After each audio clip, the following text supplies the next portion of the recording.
Everybody have a seat. This is such a wonderful turnout. I'm honored to have so many people at our talk this morning, and wanted to introduce our speakers. I'm Suzanne Mouton-Odom. I'm a psychologist in Houston, Texas, and we have another Texas contingent here who I'll introduce in a minute. I'm on the Scientific Advisory Board for TLC. I have been since, I can't remember the exact year, but I'm thinking it's 2001, so it's been a short minute. Super involved with TLC. I imagine this is my 24th conference, but again, I only missed one in the whole run. So anyway, so happy to be back. Wanted to introduce my fellow speakers. We have Charlie Mansueto, who I think everyone in the room probably knows, from this area, the Behavior Therapy Center of Greater Washington. And we have Tara Paris, who's from UCLA, and also they are also on the Scientific Advisory Board for TLC. And Ali Segura, who's from Houston, Texas. She's a psychologist and also specializes in treating people with BFRBs. So we're going to talk a little bit quickly about what we know and some myths and misconceptions about BFRBs. And then we're going to really open it up to questions. We're hoping to kind of hear, and I'm glad we're having this discussion at the beginning of the weekend to kind of know what is it that you guys are interested in? What are the questions? What are the holes that in knowledge that we really need to address? And we want everyone that leaves this weekend to really feel like they gained knowledge, but also answers to specific questions and a better understanding of what BFRBs are and how we can help people. So with that, this is who we are.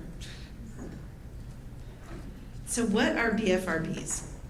And this is really, y'all are going to be like, okay, we know this. So repetitive self-grooming behavior, yes, okay. Biting, picking, pulling, scratching, nibbling, and it can really involve any part of the hair or skin. Typically, these behaviors lead to some physical damage, although as we all know, oftentimes it's not visible. So it used to be in a former DSM definition that you had to have noticeable hair loss to actually be diagnosed with trichotillomania. Well, as we look around the room, we are really an amazing bunch of people that's good at hiding hair loss.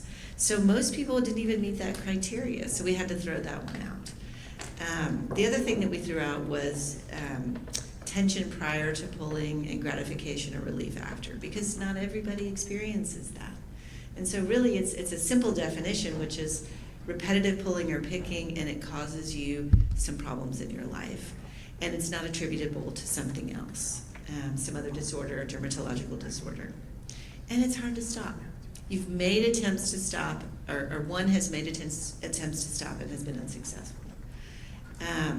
So hair pulling, any hair on the body is an option. Typically we see scalp as the most common, but eyelashes, eyebrows, and pubic hair is actually the fourth most common. So we always want to ask about that, because that's an area that people don't readily volunteer unless they're asked. So with regard to excoriation disorder, which is just a fancy way of saying skin picking or scratching, there's nail biting, nose picking, biting on the inside of the cheek. One time I had a parent in the office who go, I don't understand why my child can't stop pulling her hair out. I said, well, these behaviors are complicated, and it's not as simple as, I don't like my behavior, therefore it's easy to stop. We all know that. So lip biting or picking, particularly if there's dead skin, I think that can oftentimes be a trigger. Nail and cuticle biting or picking. And then other obsessive compulsive related disorders, which is now what these behaviors are classified under. So it's in the obsessive compulsive spectrum disorders. Let's go on. So I'm going to actually turn it over now. Save your questions for about 5 minutes from now. We wanted to leave most of this time for question and answer, but I'm going to turn it over to Tara, who's going to talk about some common myths and misconceptions. Hi everyone, it's so great to see you all here today. As Suzanne said, we really want this to be as interactive as possible, and so our goal as we get started is to just give you really basic foundational information that we can all start with. Just know we're starting from kind of a shared place of understanding.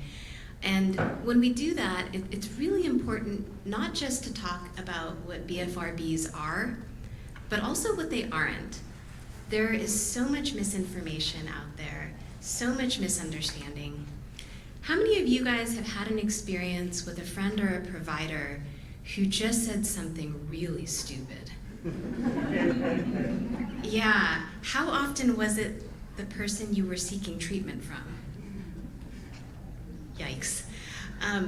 This is unfortunately really common, and this is something that we at TLC are hoping to improve in the community of sufferers, but also the community of practitioners. I know Charlie mentioned that, a big part of what we do are our professional training institutes. But let's just talk for a moment about common myths and misconceptions. One of the most common ones is that BFRBs are caused directly by some kind of abuse or bad parenting or trauma. Certainly, we know individuals who have had these really difficult life experiences, but the origins of BFRBs are really complex, and the story behind them is not nearly so neat and pat. And so they don't have a single cause like that, a single bad life experience. Similarly, as Charlie mentioned in his great introduction, people used to think that BFRBs were just a type of OCD. And then they tried to treat them that way and it didn't go that well. So we know that they're not just a symptom of OCD or a type of OCD. Researchers are doing a lot of work trying to understand how they relate, and so in our DSM manual right now, our diagnostic manual, they're sort of considered an adjacent disorder. But I think everybody in this room knows that the experience of them and the presentation of them is something pretty distinct. The next myth you see up here is that BFRBs lead to other more dangerous psychopathology. Nope. Again, there's a wide variety of experiences here. So there are certainly people among us who I imagine have suffered with really tough depression or maybe substance use or other life challenges, no doubt. But is there some distinct, clear pathway from a BFRB straight to a really horrendous outcome? Nope.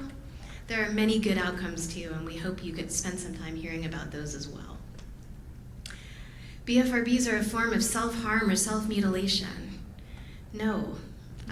There are so many reasons that people engage in BFRBs. A big part of treatment, as you're going to learn, is about understanding the circumstances under which they happen more and less and tailoring our treatment approaches to that. But they are not the same, or they're not a form of self-harm. I can't believe anybody believes this next one, but somehow some people think that BFRBs are easy to stop and within a person's control. So just don't do that. Just stop. I'm not even going to dwell on that one. BFRBs are a sign of dislike for oneself or a desire to be unattractive. Well, I think we've already heard today that people with BFRBs are often well-educated, high-achieving people with rich, interesting lives, deep social networks. These are people living lives of purpose and meaning, who want to continue to live those lives and commit themselves to them. It has nothing to do with having low self-esteem or trying to make yourself less desirable or attractive. Certainly we know that BFRBs can take a toll, and that sometimes people can end up feeling bad and feeling complex emotions as a result of them. But I think we have to understand the directionality there. And then finally, BFRBs are caused solely by anxiety. Well, for some people, sometimes they can be triggered or exacerbated by the emotions we're feeling. But I think, as John said in his remarks this morning, these are complicated behaviors. They come up, or they present differently for different people. Some folks are not even aware that they're doing them. So we really have to understand what's going on at the individual level and craft our treatment approach around that. But I'm going to stop there because I think who gets a BFRB is next, and I don't know who's talking about that part. All right. Happy to do it. So isn't that a spicy question? Who gets a BFRB? Is it like God spins the thing around and pulls one out and 20% of people, this is what we don't know, right? We don't have the census data where they ask everyone in the United States or the world, do you ever pull your hair or pick your skin for non-grooming purposes to the point that it causes a problem in your life? Wouldn't that be amazing? And we actually found out recently that you can purchase a question through the CDC for $70,000. If anybody has an extra $70,000 in their pocket and they'd like to get, because we'd really like that question to be added, or actually 2 questions to be added, 1 for each, but we don't know. So we do these studies and we ask people and we try to understand how many people really suffer or struggle with these behaviors. And it used to be, I think Charlie even quoted earlier today, 1 in 1,000. Well, that we know is wrong. Best as we thought for a while, like when I was in graduate school, it was like 1 to 3%. But the latest estimates are 2.5 to 5%. That's like 1 in 20. This is not 1 in 1,000. It's much more common. And I think if you were to relax the criteria a little and just say who engages in these behaviors, but it doesn't have to cause significant interference in your life, it's way higher. It's way higher. And we're going to talk a little bit at the next talk about kind of why that is and how we conceptualize these behaviors. But we do know that as far as prevalence, it's much more common than we ever thought. And we're still looking for that question to be added to the CDC. So again, if anybody knows anybody with a lot of money. Gender distribution, again, it's not clear. We used to think it was like 90% women, 10% men. I think that is probably an overgeneralization. I think sometimes women value hair or eyelashes a little more and are maybe more upset if they're not there. Sometimes men can pull from parts of their bodies that maybe they can just cover up or shave their face, where it's a little harder for women. So it's really possible that more women seek treatment or are reporting to therapy because of the disturbance, but just as many men suffer. But again, we don't know. So this is part of what we know, what we don't know. Age of onset. It could be any age. I've treated 6-month-olds. I actually don't treat the 6-month-old. I work with the parents. Can't do much with a 6-month-old. But these are hardwired behaviors that people are born with. This is not a result of bad parenting or just getting teased on the schoolyard. Now, kids get teased on the schoolyard, and that certainly might make things worse, but it's probably not the cause of it. We know that there is probably some genetic loading that people have. We do see it run in families. At least it may not be hair pulling. If a child comes in for hair pulling, they may not have a parent or a sibling that pulls hair, but they might have a parent or a sibling that picks skin or engages in some other body-focused repetitive behavior. But the age of onset, typically we see around puberty, between 11 and 13. But as I said, we've seen people present for treatment as old as 65. Oftentimes, if someone reports the onset of hair pulling or skin picking at a later date, at a later age, we oftentimes will hear, oh, but I also picked skin or pulled hair and that started in adolescence. And so it is a little bit unusual to completely begin a BFRB after adolescence, but I'm sure it's possible. The role of genetics, I think I mentioned a minute ago. We know that there's a genetic component, and we're going to talk a little bit about that in the next talk, some data that we have to support that. But again, we need bigger studies that involve thousands and thousands of people, and the study that we have is only a couple of hundred. And so to really identify genetic markers and know with authority this is the gene that's involved, we need much larger numbers. So we're working on that.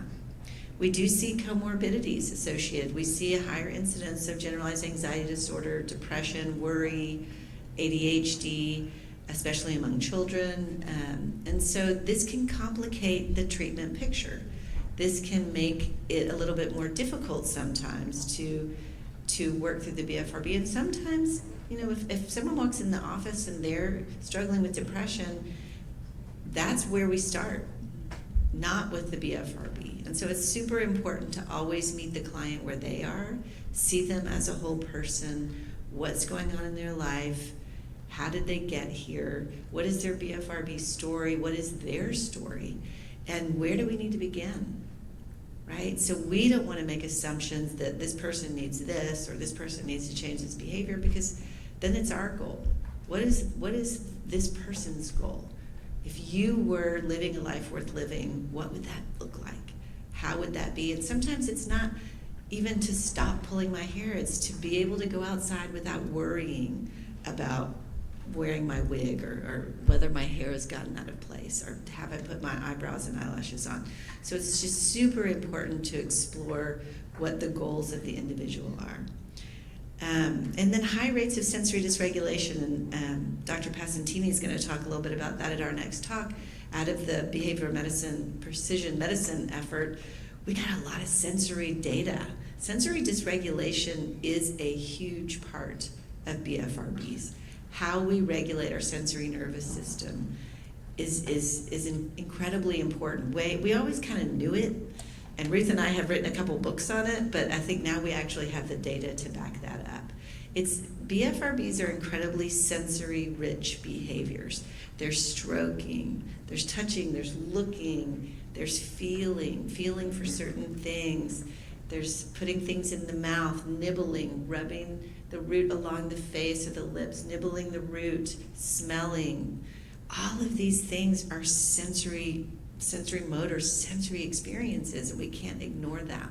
So teaching people how to better care for their sensory nervous system is super important, and to be good regulators. Even people without BFRBs need to learn how to better regulate their sensory nervous system. It's just something that I think we should be teaching people at an early age. So I don't know if we answered who gets a BFRB. I wish we could say definitively this is who's going to get it and who not, but we're looking for answers, and we're getting closer to that. So I think now what we're going to do is open it up for questions, and Ali Segura is going to lead us in that, and we just look forward to hearing what you guys want to know.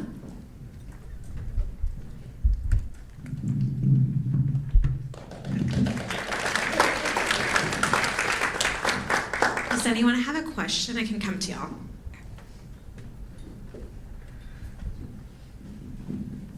Thank you. Hi, my name's Barb, and I have trichotillomania. I also pick my skin, but the trick is a bigger thing. And I'm Canadian. I'm from Halifax, Nova Scotia. And I'm not a clinician. I'm a lawyer, sorry. No one likes lawyers. Great choice of career for somebody with these issues, right? My question is, can you just say a little bit more about the OCD, like it was in, it was out? I haven't even taken a single psych course, so I know nothing other than what I've read at Dr. Google. Yeah, the question is how to differentiate OCD from trick. Yeah. All right.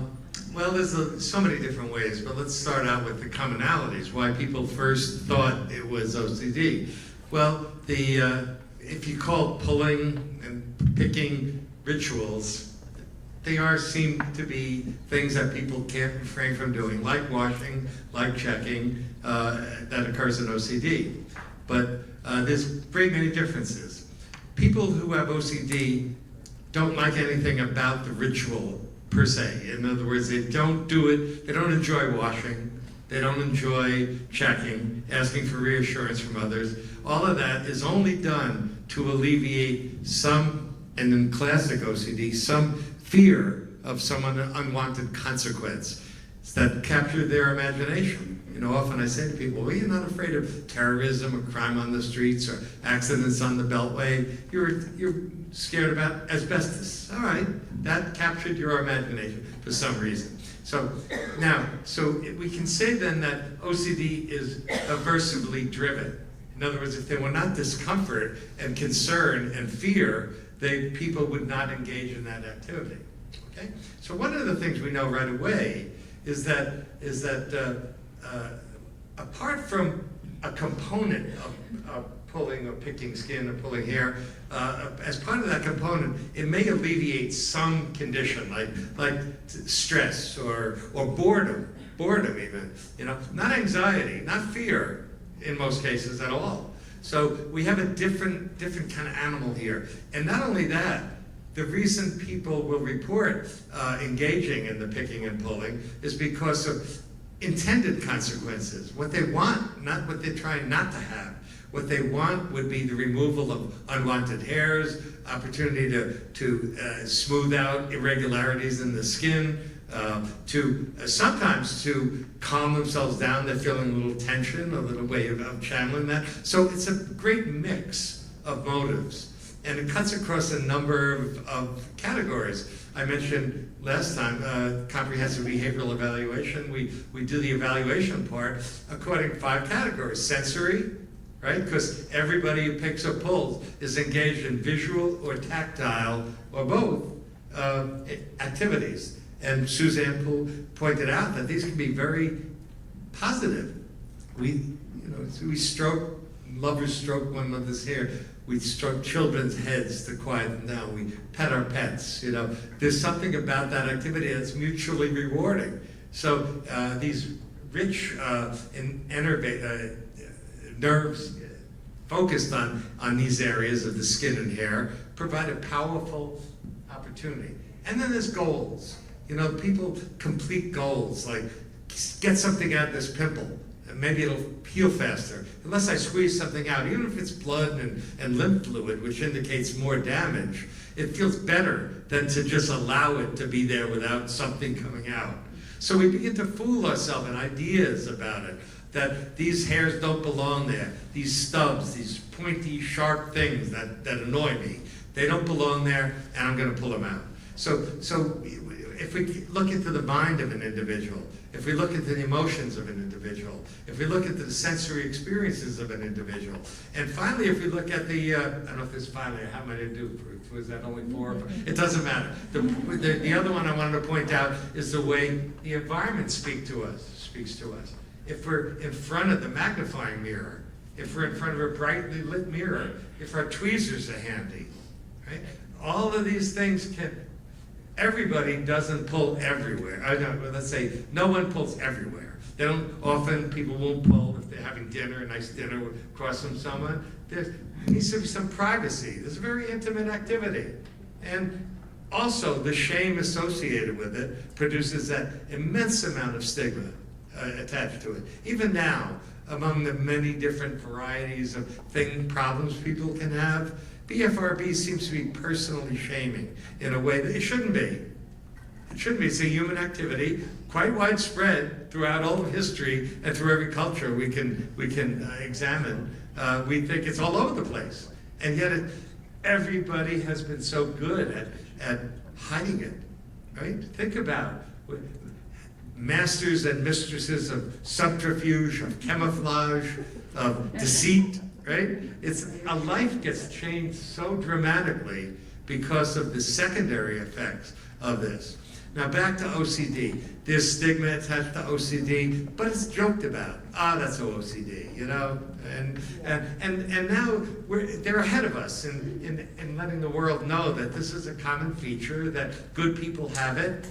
That's why it's so important that people come forward and say, this is one thing I do. I'm not crazy about it, I'm trying to stop, but I'm acknowledging that I'm a human being. And apparently it's not that uncommon. Really, you should learn more about it. We really do need to have more, and that's part of what TLC is committed to, is social awareness. So I think we could go further into differences, there are brain imaging that shows slight differences and perhaps between what BFRBs look like under those kind of examinations compared with OCD.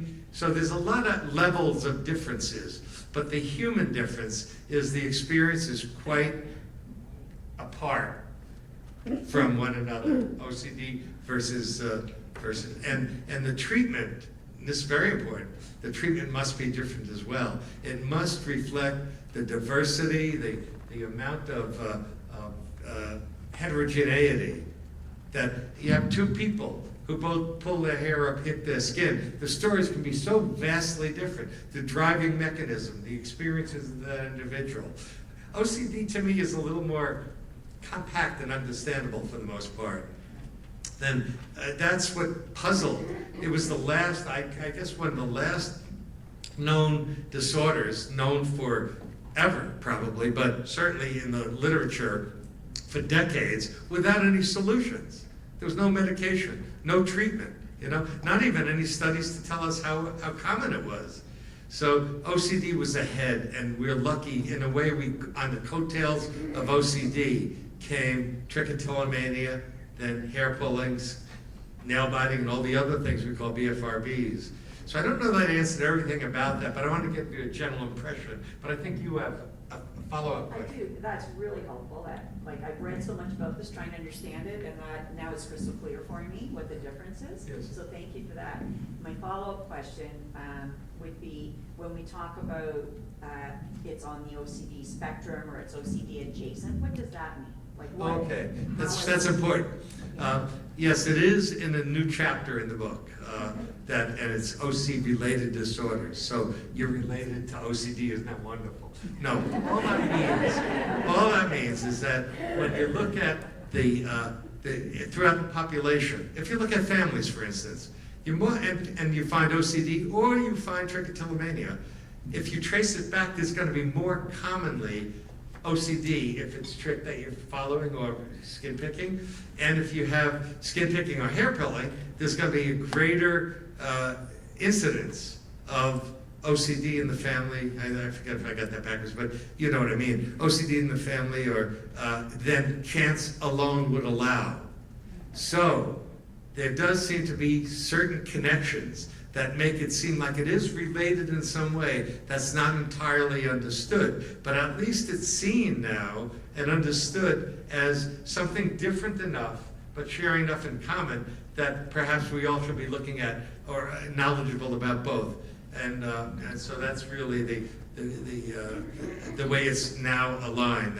That is, I think of it as trick and skin picking are like distant cousins of OCD, in the same ballpark, but out in left field, the right field or somewhere. Not close in, not exact, but related, like you are to your distant cousins. Yeah. Okay, that's really helpful. Thank you.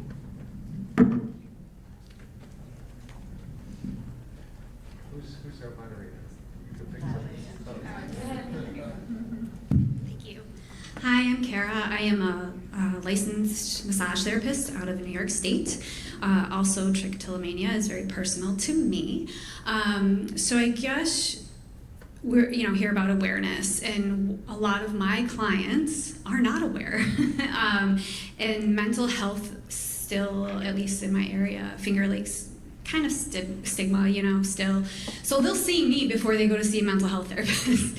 So I educate them through talking, and we always say how males it seems to be lower. I don't think so. I think they just don't know and don't talk about it until they feel safe enough to be like, oh, hey, Care, I do this. It's weird, right? And I'm like, not weird. It's kind of common. So my question, when I'm educating people, more in the male clients of things, they want to know more science versus talking about mental health because whatever their reason, okay? How would I maybe approach this as, hey, great question, I'll give them my maybe personal story to segue that, but then I want to get into like more scientific to maybe hook them to figure out their own stuff in their path. I want to plant the seed for them, but it sounds like I'm figuring out it has to be in more like a scientific way to get them hooked versus my own personal story. So how would I kind of go about that? That's a great question. I think, what I hear in your question is partly about awareness and partly about readiness. And so awareness, if I just want to comment on that for a second, we encounter this all the time in our program at UCLA. We are a research program and a specialty treatment program, and I'm thinking not about the kids and families who come into our treatment program so much as all of the college kids who work in our program in some capacity. Over the years, so many of them have been, sending correspondence to TLC, and then they've come up to one of us and said, I pull out my eyelashes, is that a thing? Or, oh, well, when I'm working, I'm always sort of at my eyebrow, that's a thing? And, if they open the door, there's a moment to say, yeah, that's a thing. It's also only a thing, does it bother you? Does it get in the way? Does it create distress? So grabbing that moment of saying, yeah, these are actually common behaviors, and sometimes they evolve to a point where they are distressing and impairing, and we might want to do something about them. I think the next part of that conversation is readiness, and how you understand a problem in a way that is not stigmatizing. You know, for some people, if you say something's genetically based or biologically based, that feels awful because you're just like, well, crap, what am I going to do about that? Now it's just my wiring and I'm stuck with it. Other people are like, oh, yeah, it's not my fault, it's Uncle Eddie's fault. And so, like, great, you know, like, so I really appreciate that you're trying to tailor to the individual. I like to start kind of broadly just saying, almost everything we do is biologically based. You know, you can find the roots in everything, and there is really, important work underway to understand the genetics of this. I know Suzanne mentioned that in our precision medicine initiative, we collected samples trying to build that repository that's going to eventually help us understand this, particularly in relation to conditions like OCD and Tourette, where we see some commonalities. We did neuroimaging in that study so that we could understand kind of the neural correlates. What are the parts of the brain, and I know Dr. Passantini will talk about this today in his talk, that are associated with repetitive behaviors or the difficulty suppressing behavior? Are we driven more by the reward aspects of it? There's a lot there. And so we can talk about, yeah, we know that some of this is brain-based, and for some people, it's about the rewarding properties. For other people, it's got more of a distress tolerance aspect.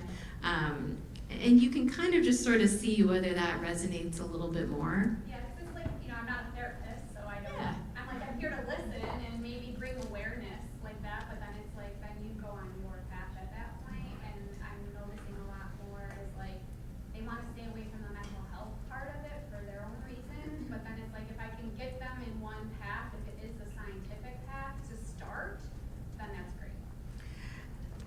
I think that makes really good sense. It is about kind of meeting people where they're at and going at a pace they can tolerate, right? If you have the benefit of having people come back and see you repeatedly, I think sometimes we're planting seeds, right? Exactly. Thank you. To piggyback off of that, I think Suzanne mentioned that if we loosened the diagnostic criteria, more people would be having a BFRB. And so I don't go the scientific route. Oftentimes, I actually challenge people to go to throughout the week, live your life, and notice how many people are nail biting. How many people are, my husband has a beard and he will stroke that beard and he has kind of a little bald spot right here. I will pick out my lips sometimes. I think everybody can probably identify with something that they might do every now and then. But I think that I get a lot of buy-in because I'll say, okay, talk to me in a week, and if you see no one out in the real world that does anything like this, then I'll drop it.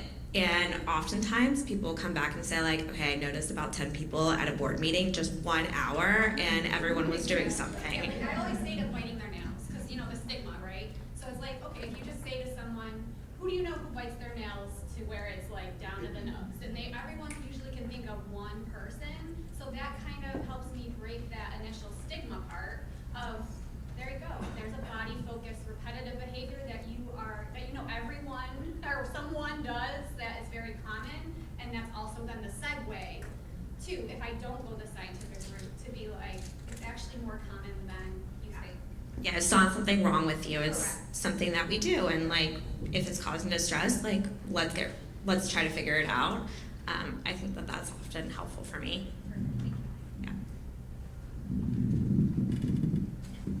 Hi, my name's Leanna. I am a hair puller. Have been for 30 years. Actually, Dr. Mansueto, when I was a teenager, we found your office. Thank you. It was 1998 we found you, so thank you for everything you've done.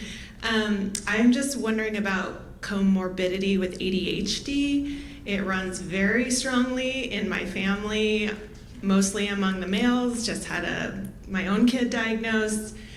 We know ADHD is underdiagnosed in women. We know trick and skin picking is mostly women. I'm just and also ADHD has this big like sensory seeking portion too. So just wondering if anybody could speak to that, if anybody's looking into it. That's it. You do it, Nicole, today, so why don't you take that? I think that certainly in children, we see a higher incidence of ADHD with BFRBs. I imagine it's there with adults as well, and you're right, we need more data. What's interesting to me is this whole idea of movement, and a lot of times we see kiddos in school, and especially ones that crave movement, that need movement in their bodies, to sit still all day long, and they start moving and picking and touching and poking their neighbors and pulling hair of like the braid of the girl in front, or throwing spitballs, or it's hard to sit still. And sometimes it's very subtle. You'll see people like bouncing a knee or stroking or playing with hair. And so I'm really interested in this idea of movement, and then when we're limited in our ability to move, something's gonna start moving, And some people just, I play this game with my clients, this statue game, 1, 2, 3, go, don't move, and I've had people describe to me, it is like I'm going to crawl out of my skin if you make me sit that still. I cannot, my body has to move. And so I think and that's all the sensory nervous system, the motor strip. We're going to hear more about that later and the possible implications, but I think it all fits together if you think about the nervous system of a person, of anyone. We all have a nervous system. I think it's hilarious that they call it a nervous system. The nervous part, because it is related to anxiety. And Ruth and I wrote a whole book about this. It's related to anxiety in many cases, and that's a whole other talk. But looking at how we take care of our nervous system, and sometimes it's healthy and sometimes it's not healthy, and sometimes a little bit's healthy and too much is not healthy. We can use food or alcohol or all kinds of examples of how we take care of our nervous system. And I think in many ways BFRBs are a way to manage our internal and external experience in a successful way. And so if you broaden the thought about it to be the nervous system, which again, I love the name, the nervous system, it kind of makes a little more sense, and ADHD is the perfect example of that. And so again, this is also a way to normalize the experience, normalize BFRBs and other behaviors that are useful in helping us to regulate, self-regulate. It kind of puts more of a positive spin on it and helps us understand in a less stigmatizing way. So I'm not sure if that answered your question, but.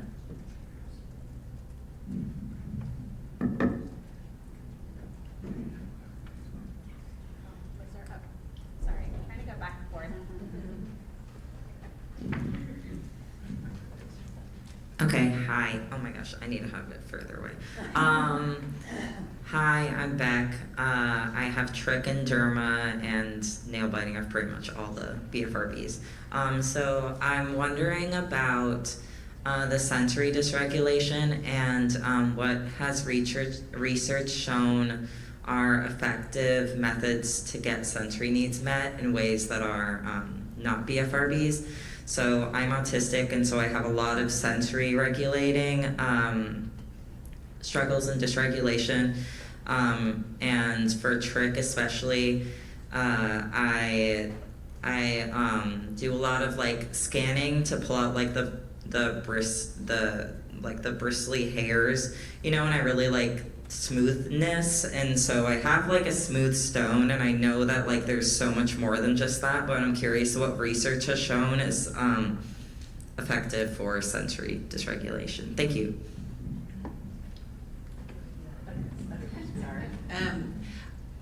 It's a great question. I don't know that we have any research looking specifically at sensory dysregulation as it pertains to helping people with BFRBs. But Ruth Gollum and I have done a lot of work in this area over the last 25 years and have written a couple of books on how to teach people how to better regulate their nervous systems. And I think so many times with OT, and I'm not an OT, and I think there are great OTs out there, and I think they're so valuable in the work that we do. But sometimes the focus is more on kind of habituating to negative experiences. They'll scratch on the skin or put people in situations that are more difficult to help them be able to tolerate that better. And we take the approach of really trying to identify, as you pointed out, like smooth things that are soothing and calming and pleasurable, that are more socially appropriate or more personally appropriate for that person, and that we find that can help people tolerate difficult situations more readily. It could be a really soft sweatshirt or sweater. I have clothes I put on when I get home from work, and they're like my snuggly clothes, and this robe that I put on. I mean, sometimes we just need that feeling of a soft sensory input. Now, some people may hate that. They want something a little rougher. So finding what is the thing that can help you self-regulate. So my point is we focus on the positive, but it could also be smell, it could be sound, it doesn't have to just be touch, or it could be visual. And so really exploring, it could be movement. I'm a rocker. Does anybody else rock? When I'm really stressed out, I stand there and just rock back and forth. I used to think it was because when I had babies, and you would rock them, and then I saw my dad doing it. I'm quite sure he never held a baby in his entire life. And I saw him doing it, and I was like, oh my God, this is like something I inherited. And so I think explore all of the different possibilities of things that help you regulate, and then focus on those.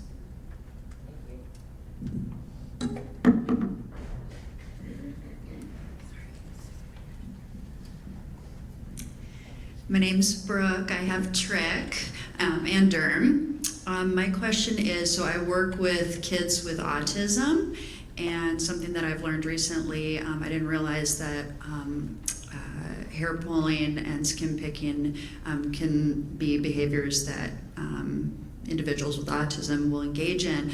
So I'm just curious, like, what the differences are between people with BFRBs and people who, I don't know if kids with autism are doing it like as a part of stimming. If you could just talk me through a little bit of the differences there. It's just pretty interesting. Yeah, no, great question. I think a common thread that I'm hearing in a number of the questions today has to do with repetitive behavior. And I think it's just a reminder to us that there are many conditions out there where there are behaviors that occur in a repetitive way that are experienced as difficult to stop. Whether it's an OCD ritual or a stereotypy in autism, hair pulling, it's all the other stuff that comes with the behavior and the kind of broader context for it that helps us to differentiate. So for autism, we're really looking at an early developmental history and indications of social impairment and restricted interest. There's sort of a larger context in which we see repetitive behaviors. They are generally experienced as pleasurable or ego-syntonic, so it's something that somebody finds gratifying, but I don't know that it's as goal-directed as we think of BFRBs as being. And again, people with BFRBs don't have that same distinct developmental history. In both cases, when you're thinking about treatment, we are doing this broader assessment. It's been mentioned a few times today, and I know you're going to hear more about it, but we want to understand what the landscape for a person's behaviors looks like. Where are they occurring most often? What's happening around them? What are the emotions or the thoughts that go with those experiences? And then we're tailoring the treatment at an individual level. And for somebody with autism, that really depends on their level of impairment or challenge, kind of how we might tailor. For some people, we might simplify and focus on very concrete behavioral steps. For other people, we might be modifying things in their environment. It really depends a bit. But I think what you're picking up on is sort of this shared difficulty with kind of holding back a repetitive behavior that proves problematic. I don't know if you guys have other things to add. No, I think that's when autism is present for any of the disorders that we see in our clinic and others commonly seek help for, it's going to complicate the treatment. And there's a saying among the autistic community that if you know one person with autism, you know one person with autism. You know, don't generalize, because each person is quite distinct. And I think Tara alluded to that unless we know the individual well, we're not so able to target the appropriate symptoms with the proper weapons we have in our quiver. So one, it's going to be more difficult. Two, it's not impossible. Fred Penzel on our board, and a long time, he was right there from the beginning. Fred is in Spain, so he couldn't be with us. First conference he's ever, and he feels awful about it, believe me, even though he's enjoying Spain. But he's quite vocal and open. His son has quite severe autism, and he had a variety of BFRBs that Fred was able to work with in various ways and eliminate those. So I think it takes a person who knows the disorders, who understands the context of the entire person before they go and start to make changes, you know. So we do know that autism adds a complication to any of the work we do, but that it's not impossible. We just have to, as Tara said, be more humble about and more cautious about what we're actually using, whether it is in fact hitting the target that we are choosing. Hello. Hello. No, is it on? There you go. Hi, I'm Alex. I'm a former skin picker. I'm also a biomedical engineer, and I've been working on building new tools for BFRBs and other behaviors. And my question's for Charles, right? Is that where earlier you were talking about how BFRB is on a spectrum related to OCD, and the people I've talked to with BFRBs often report kind of quote liking it to some extent. It feels good. Yeah, I'm and so, I don't want to miss this, because you're aiming it at me. But yeah. So you talked about the spectrum. We don't tend to talk too much about the spectrum. We talk about related disorders. More spectrum indicates it's a little more of this, a little more of this, a little more. But we're talking about different things that are going on one to another. And then then you were going on to the next point, which was what? Yes, and my question is, to what extent, to what extent is a BFRB rewarding to an extent this is a random hitting a vape or some other form of addiction, right? To what extent are those, however you put it, on those different categories related, if at all? Yeah. All right. All these categories are people-made categories. Diagnosis puts out a certain number of pigeonholes and tries to force all of us into one or another, especially when we have complaints. Now, does that mean that this is accurate? We know that diagnosis is hard, that people have features from a number of different diagnostic categories. It's hard if you're really stuck on diagnosis. The current approach that emphasizes learning principles doesn't look at diagnosis as much. That helps us get into a ballpark. But if we're going to provide effective treatment, we have to know the particular features that predominate, that constitute any individual's particular problems, and they're quite different. People are different. Diversity is wonderful. It also complicates many pictures, especially if you try to put them in a certain pigeonhole. Anybody who works with children knows that comorbidity is the rule, not the exception. Does that mean they stood on 5 different lines before they were born to get ADD and ODD and OCD? No, their nervous system is not cooperating in a way that is required by the society. There's no acid test for ADHD. There's no way to decide. It's a judgment, and it's a judgment about the match between a person's abilities to conform to what we expect of them at different ages and how well they do with that. So boys in 3rd grade with their nervous system a bit behind girls are much more likely to be labeled as ADD. Kids in minority communities where there's not enough resources and too many kids, they're often identified as having problems, and medication is, softens that, makes them more tolerable in the classroom. Are we on the right track all the time? I'm not sure we are. But again, my main point being that all we do with a diagnosis is know what little world we're in. But there's so much to learn within the individual. And that's 2 things about that rings loud and clear with the work that's been done since 1990.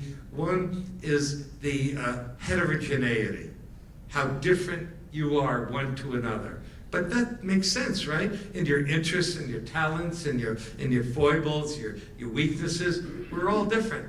So why would we expect everybody to cluster so closely together when it's a problem? And the second thing is the individuality of it. Heterogeneity means many different inputs, many different reasons why people continue these practices. We don't know all of them, but we're getting closer to understanding the important ones. But the other is to recognize that because you have a known diagnosis does not mean I or anybody else knows how to treat you yet. Right? Medical treatment diagnosis is extremely important. Your doctor may want to know, well, is this a kidney infection or a bladder infection? Is it viral or is it bacterial? Is it structural? Because that tells them what they need to do next.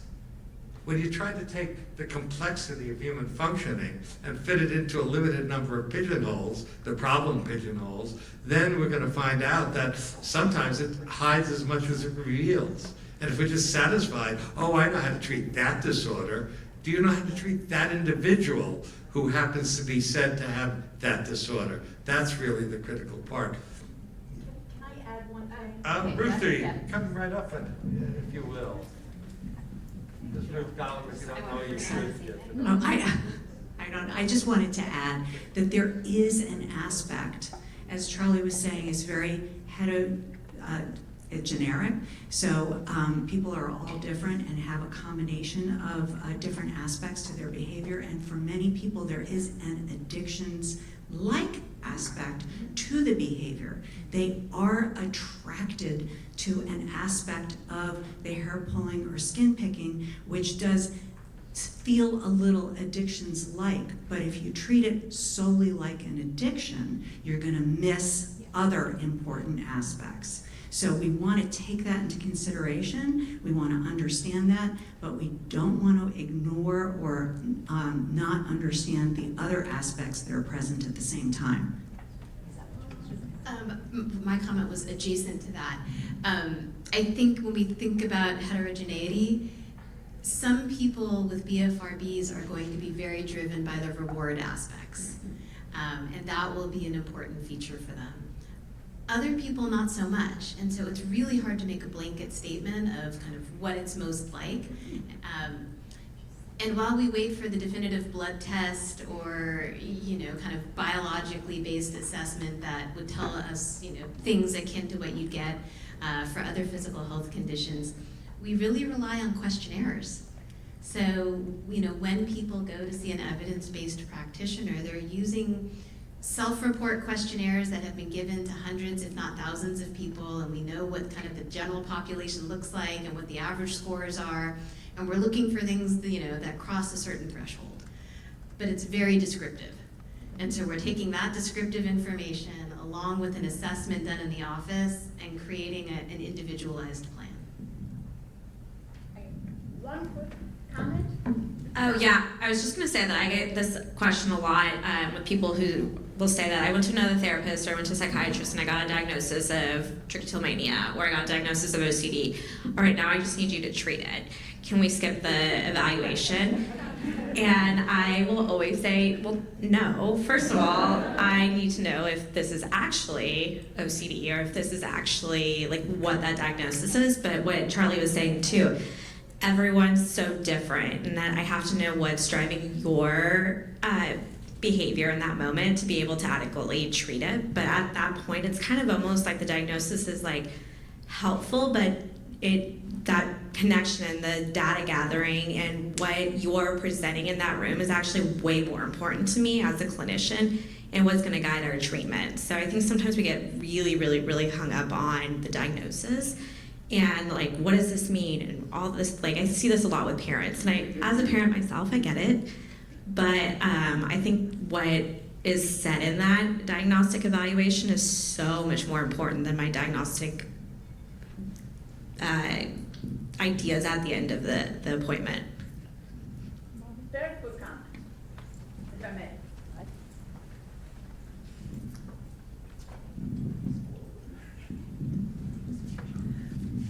Hi, I'm Bobby. I started and have run the Detroit area BFRB support group for over 30 years.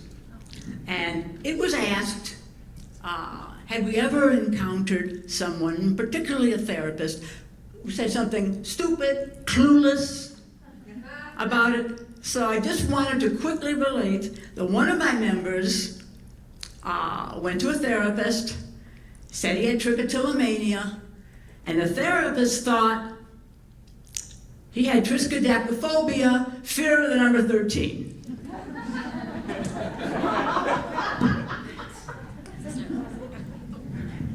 Hi, my name's Erica. I'm from Canada. I have trich. I've got a comorbidity question for you. See, I took NAC, I think N-acetylcysteine for trich. It worked amazingly well until it made my insomnia so much worse. I had to stop. I took B vitamins. That really helped my trich too, certain selective ones.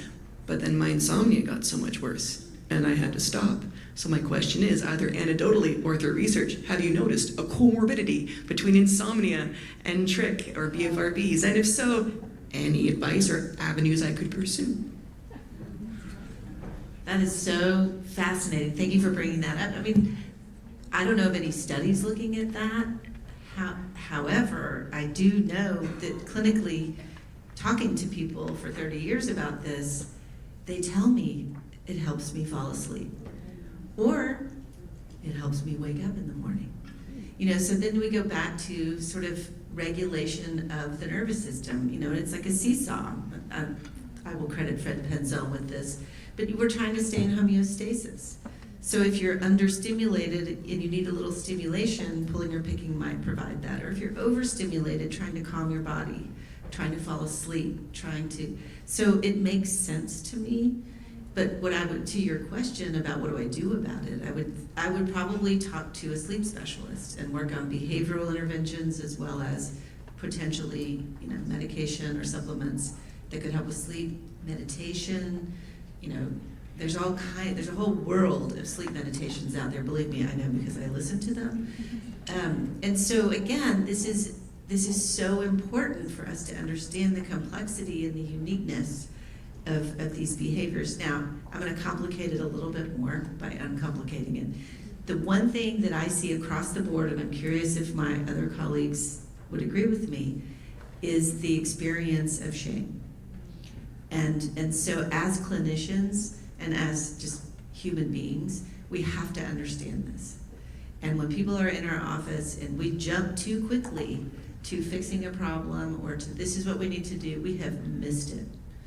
Right? We have to acknowledge and talk about the experience of that person with this behavior and how that impacted their sense of self, their sense of confidence, their sense of identity. And those are keys to the solution of this. And so this is what always kills me about research. I'm so glad my research friends are here, is because sometimes I think we even measure the wrong thing. We're only looking at decrease in the behavior. And I don't know that that's really always the goal, or maybe it's not ever the goal. And so what are we really doing? What is the goal here? And I think most of the time the goal is for a person to feel better about themselves, to feel confident, to like themselves, to understand how this behavior fits in with their life, and to move forward with a renewed sense of self-compassion and self-kindness.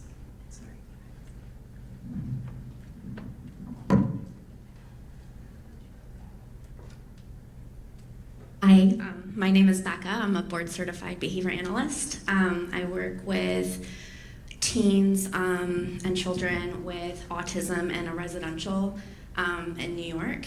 A lot of our population are non-vocal or have very limited language repertoires.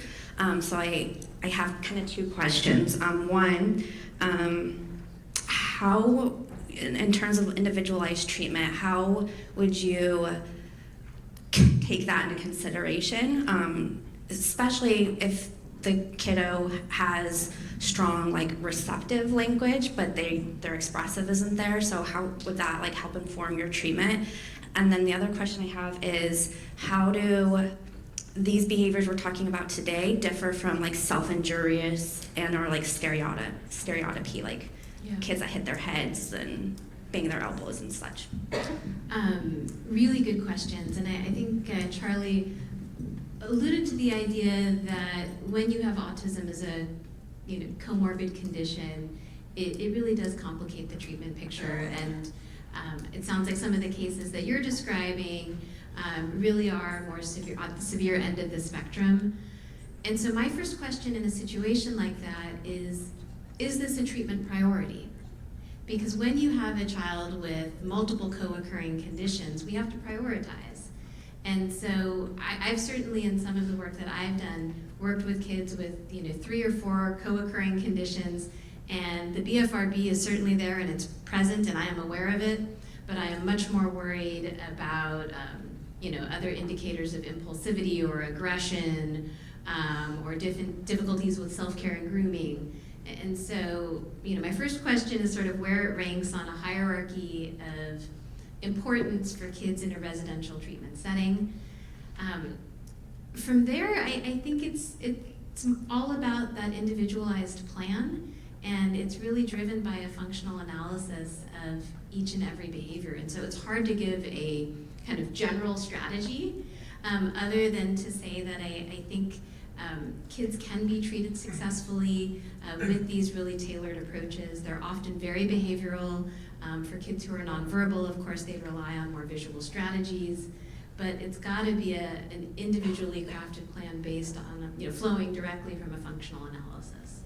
I don't know if you have other. I was going to add that I think I work a lot with kids, and so a lot of kids, whether they're verbal or nonverbal, struggle with talking about their feelings.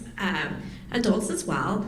And I think that there is a big shame component, like we've been talking about. So I will use PEC boards, with the picture boards, to kind of talk through some things. I have a dry erase board in my office, and some kids will write it down versus telling me out loud, or we'll play games or do different things like that.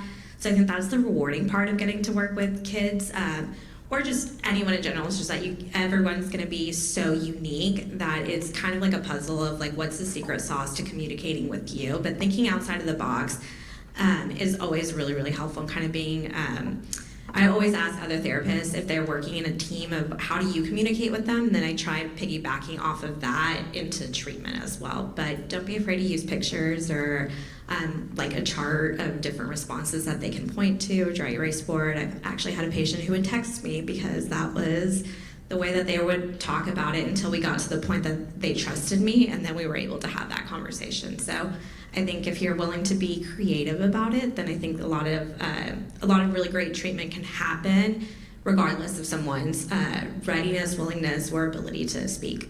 That's a great idea, especially with the PACs, because teaching them to label maybe some emotions, there's often in my field a disregard that because you can't talk, you don't understand, which is so not true.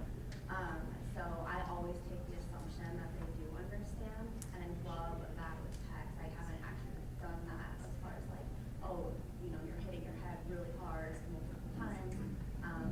Here's a PEC to show the emotions I can go with that. Yeah. And just for those of you who are not following, PECS is picture exchange communication. So it's a visual system that we can use for nonverbal kids or adults. I think Joe Garner, this is perhaps the world's expert on animal models. We need that too. And Joe give us a slant on this as he does his own particular version. So just real briefly, I think you're now the third person to mention stereotypies, which is, I don't know what to say it's my first love, but it's where my career started. So stereotypies are neurologically very distinct from compulsive, impulsive, goal-directed behaviors like trick. And the simplest way of saying this is that stereotypies arise in a parallel, literally parallel, like adjacent on the surface of the brain, circuit to behaviors like trick or compulsive, impulsive behaviors in general. So they're neurologically distinct, they have very distinctive behavioral features, underlying neuropsychological features that are different. But because they are adjacent circuits in the same general system, the chemistry of those circuits is the same, and there's a lot of underlying similar pathology that can produce those circuits to sort of misfire and produce these behaviors. So it's really important to distinguish stereotypies from repeated goal-directed behaviors like trick, but it doesn't mean that there's not really fundamental commonalities in the biology, at least, which is one of the things I'll be talking about later. But so I think it's important to keep them separate, but also to realize, just like Charlie said, that there's some similarities there. And whilst we're on the subject, another thing that's come up a lot is this sort of thing about diagnosis versus individual treatment. So my second love is personalized medicine and individual treatment. And I'm going to maybe be very naughty and speak out of turn because I'm not an MD. But in my mind, the importance of diagnosis is billing, and it really doesn't go beyond that. And then it's all about individuality. And so, I don't know. I was speaking out of turn. You can tell me I'm wrong, but that's what it does. Patients agree.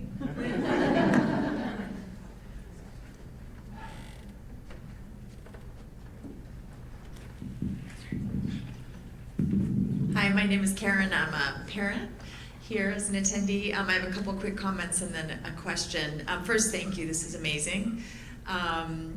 Secondly, I work in healthcare and I might be able to help you with that $70,000. So there's a lot of people who want to give away money. So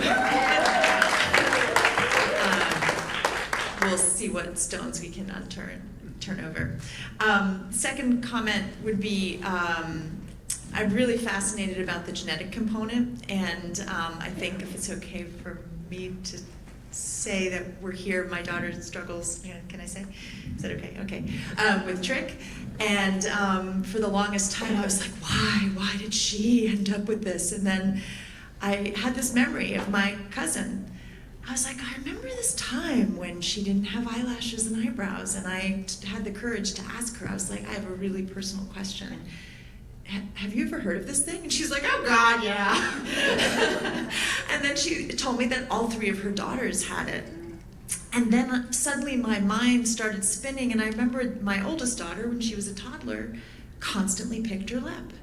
And then it graduated into pimples when she was a teen, and et cetera, and I was like, oh my God. And then we had the opportunity to meet with Dr. Grant in Chicago, who told us a little bit about potential connection if there's addiction and alcoholism in the family. And then I said, now we definitely know which uncle to blame.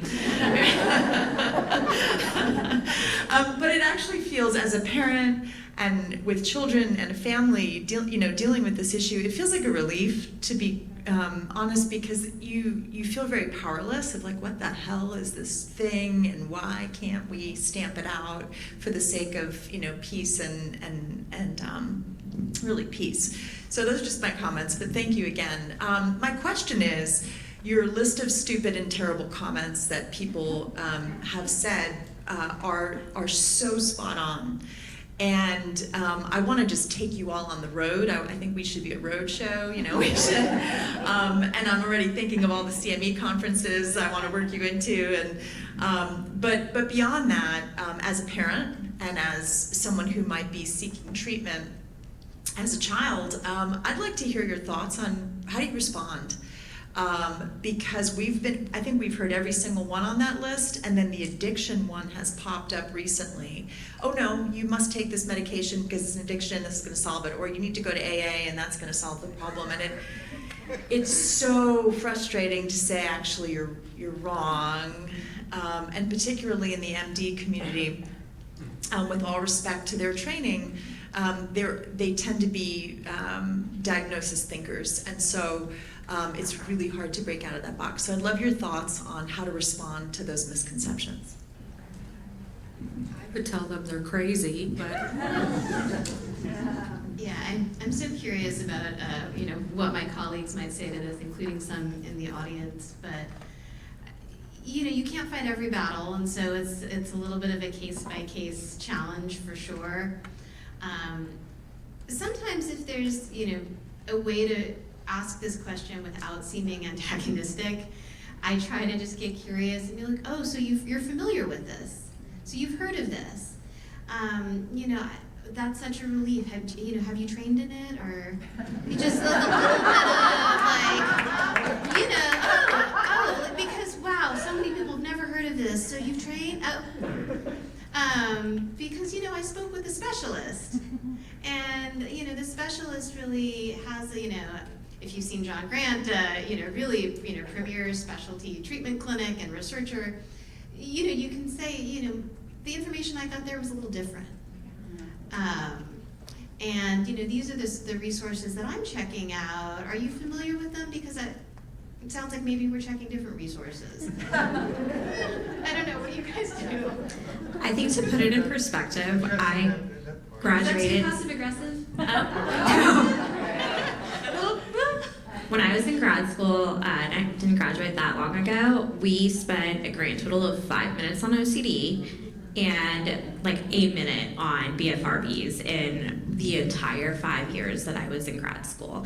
So I think that kind of lends itself a lot to some of these misconceptions that we are not trained. And I went to an APA accredited university. I did my APA accredited internship. I had really great training opportunities, but it wasn't until I took a postdoc working with OCD that I had any idea what any of this was. So I think that's, I always want to really put a pitch in to do your research with who you're going to see as a provider, because I literally had 6 minutes on all of this in 5 years. And so just because you have a psychology degree does not mean that you are trained in this, and actually often not. You probably aren't, because I feel like my program was not unique. So I think that is probably a there's a lot of really amazing psychologists out there and therapists who don't know, because we don't really talk about it in grad school. I just want to amplify that and say that this is where I think TLC has done such amazing work, not just with educating the community and providing support, but really with trying to change the train the next generation of specialty treatment providers. In large thanks to the two of you and all the work you've done over the years. But it's a huge need. Hi, my name is Lisa. I am a woman who has trich and have had it for 35 years. For the last 20 years, I've worked in disability as my medical profession, running peer support programs for people who are in wheelchairs. And for 17 of those years, I hid my own disability from all of the patients I was serving across the nation in rehab hospitals. And so I decided to come to this conference to meet my heroes, because I've read all of your work for years and took all of that work and have turned it into the first evidence-based peer-led program for women who have trich. It's called healingfromhairpulling.com, and it's launching after this conference. My question is that the way that we're teaching is it's a group of women that have put this program together, and they're leading it each session, and we have a section in the program that covers the wellness wheel. I'm training to be a health coach, a board-certified health coach, so you know the wellness wheel, and sleep is a function, and diet is a function, therapy is a function, medication is a function. And I guess my question on that is, where I see in support groups and online and in conversations with clinicians is they tend to only talk about the one magical area that they're trained in and bill for. And hint. And I wonder how often in your therapy practice that you do talk as well about dietary interventions to reduce glutamate overload because of the choices that you make, and is there any education on that? And that is purely the reason why we created the program that we have, because there is so little education on how mind-body interventions like meditation actually lower glutamate levels in your brain, and diet too. And I wonder, is there a practice out there that does holistic education or therapy practices that incorporate mind-body healing in addition to tried and true methods that don't always work for everyone, like, habit reversal training, ACT, COM-B, whatever you want to do, to incorporate that personalized plan for individuals. That's the goal of our program, is to make a personalized plan that takes into account their comorbidities, their diet, their routines, and I'd love to see that more in clinical practice too. Well, I think you make great points, and actually the comprehensive behavioral model does include all of that. It is comprehensive. It is talking about everything you're mentioning, which is diet, exercise, stress management, executive functioning, how you regulate your nervous system, how you interact socially. All of this is important, not just for BFRBs, but for survival in this world. And so we can't overlook that. And that, I think, the more medical model is, here's the problem, here's the fix, let's just put it in a box and focus on that. But that fits the HIPCA code, so that's what happens. Right, but I also think, and I agree with you, I think as therapists, as psychologists, we have to do better. And that's why when we say working with the whole person, I was working with a person years ago that did not have a BFRB, they're having panic attacks. And after a couple of weeks, this person disclosed to me they drank 10 Monster drinks a day. I was like, I'm having a panic attack just hearing that. And so we now have a form that you fill out at intake. It's how much water do you drink a day? What is your typical diet? How much sleep do you get at night? Right.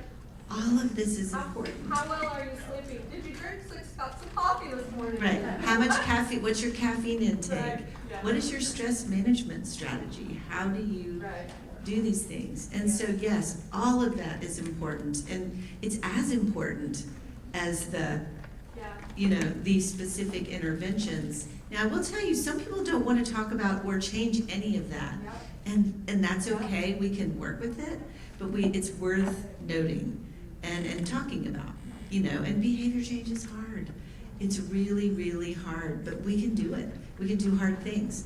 So let's talk about that. And so, yes, thank you for that. I really appreciate you bringing that up. I teach it, the way we're teaching it in our course is comparative diabetes, because everybody understands that insulin can only do so much if you're eating a box of Ho-Hos every day, right? I mean, really. But nobody's explaining it that way in this world. And if you were to explain it that way, I think people would be more open to understanding the other personal lifestyle changes, but they're not getting that explanation or comparison to do that. And I just want to add, there's so much science emerging about diet and mental health, and I know 100%. Joe Garner's research this weekend, and he'll talk about things with direct implications for diet. People have asked questions about sleep. That's a really exciting area of research right now. These are tough interventions because behavior change in these areas is so hard. But I think when we're talking about BFRBs and we're thinking about the suite of treatment options that have some scientific support, it should be yes and. The strategies that have empirical support, and then these, cornerstones of health and well-being that have been there for a really long time. They're sort of, non-negotiable, but they can be overlooked, and I think they are in our current treatments. We just have to work with people on uptake. So my So we have- request to therapists all over the world is to learn motivational interviewing in order to be able to help with that, facilitate that. Absolutely. We have one more question.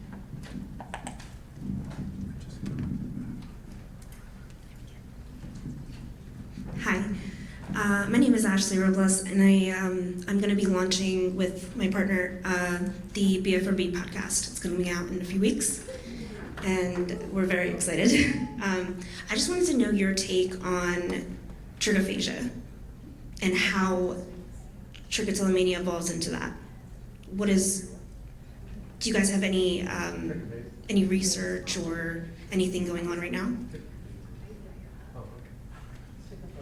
Yeah, all right. Well, you know, human spectrum is immense. We each have our own tastes, our own interests, and they clash with others. My wife loves raw oysters. You couldn't get me to, down with raw oyster. I don't know how you'd have to do that. Apparently, there are many different kinds of appetites that might develop. We have names for people who are eating things that are not nutritious, that are not appropriate food. That name goes by pica. You might have heard about that. Often children will be eating crayons or chalk or other things, and adults sometimes engage in that as well. It isn't so unusual. In fact, 50% of people who have BFRBs, as best we can determine, do something oral with the products of their picking, right? So they'll swallow bits of skin or bits of nail or cuticle, or they'll actually, rub the hairs around the mouth, wrap it around the teeth, do all these things that the rest of us say, whoa, that's very unusual. Well, it's only unusual because we don't ask everybody about their personal habits. All of us are a little weird.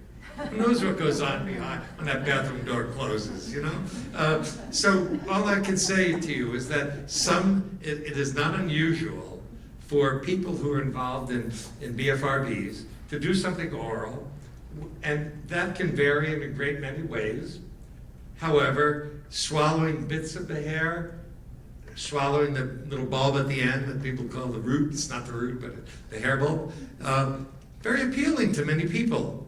They'll miss that. When you ask, if you were to stop this entirely, what would you miss in your life?